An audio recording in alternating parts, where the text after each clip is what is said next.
Selamat pagi, salam Bapak Ibu, saudara sekalian yang diberkati Tuhan ya.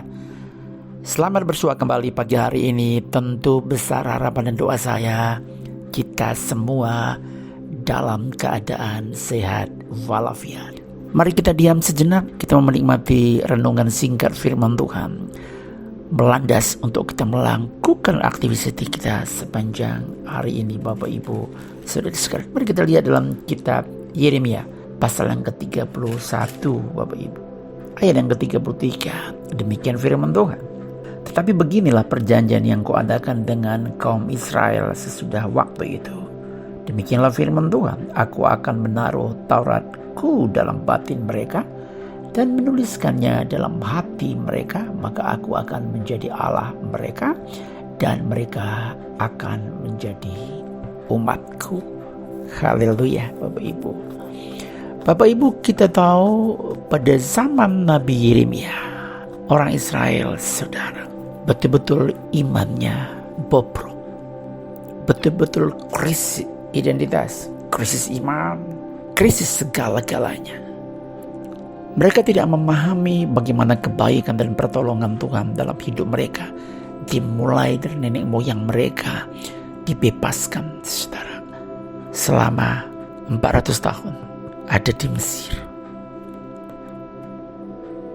Kebaikan Tuhan, kemurahan Tuhan tidak diperhatikan oleh bangsa ini saudara. Tuhan memberikan mereka rule hukum saudara melalui Nabi Musa. Hukum yang merupakan petunjuk buat mereka supaya mereka hidup sesuai dengan standarnya firman Allah dan kerajaan sorga.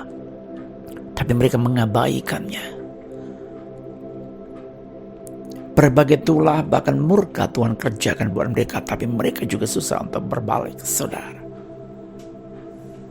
Pada zaman Nabi Yeremia, betul-betul krisis identitas, krisis iman saudara. Tapi walaupun demikian, kasih dan kemurahan Tuhan yang tanpa syarat itu dicurahkan kepada bangsa ini Bapak Ibu, bangsa pilihan ini. Mereka diizinkan Tuhan untuk dijual, dibuang ke Babel saudara, selama 70 tahun. Tapi bukan artinya Tuhan murka dan setelah itu diam, tidak. Firman Tuhan katakan sesaat dia murka, tapi setelah itu dia akan memulihkan, sebab itu adalah perjanjian. Bapak Ibu, dalam pasal ini ada judulnya adalah perjanjian baru. Suatu nubuatan yang begitu istimewa, yang begitu sempurna saudara. Kitab Taurat mereka gagal sudah melakukannya. Dalam kitab Galatia katakan bahwa orang yang di bawah hukum Taurat, orang yang di bawah kutuk saudara, seperti tidak satu pun yang mampu melakukannya.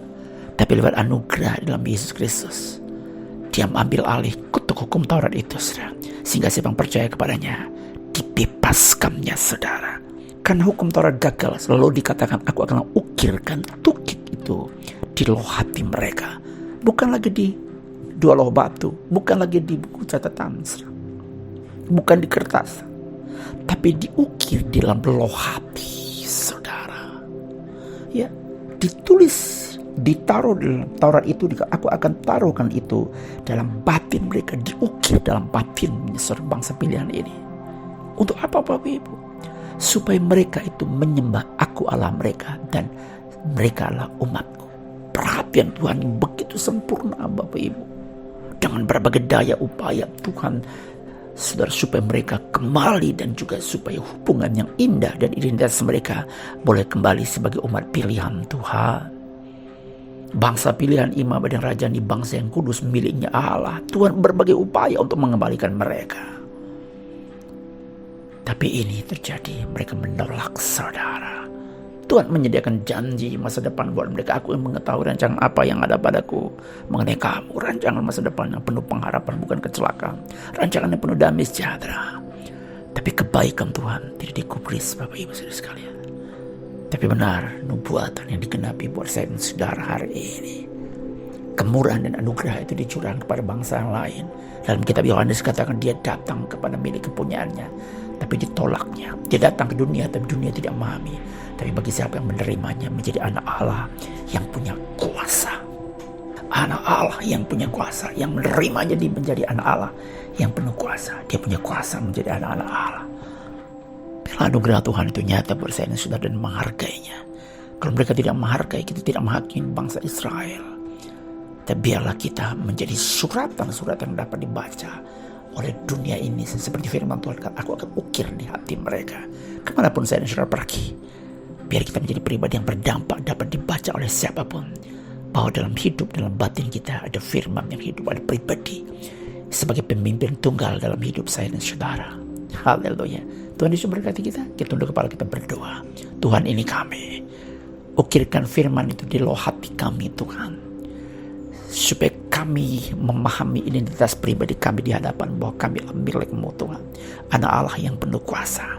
Lebih dari itu supaya dunia membaca, kami adalah menjadi pribadi yang dapat dibaca, surat yang dapat dibaca, bahwa dalam hidup kami ada satu pribadi yang memimpin kami. Ada otoritas yang tinggi dalam hidup kami, yaitu Engkau, Yesus dan Roh Kudus. Sehingga kemanapun kami pergi, kami menambil pribadi yang di dalamnya pribadi menjadi anak Allah yang penuh kuasa. Kami malah bangsa yang terpilih, imam dan rajani, bangsa yang kudus, miliknya Allah sendiri. Dimanapun, kemanapun kami pergi, kami menjadi pribadi yang berdampak. Tuhan, terima kasih buat perjanjian, terima kasih buat kasih setia, terima kasih buat pengorbanan, terima kasih buat perhatian-Mu, terima kasih buat anugerah Tuhan. Segala puji, hormat, kemuliaan kami persembahkan kepada Tuhan di dalam nama Tuhan Yesus. Kami berdoa dan syukur. Haleluya Tuhan. Amin. Selamat pagi, selamat beraktivitas Bapak Ibu Saudara sekalian. Selamat menikmati akhir pekan. Tuhan Yesus berkati kita pagi hari ini. Shalom.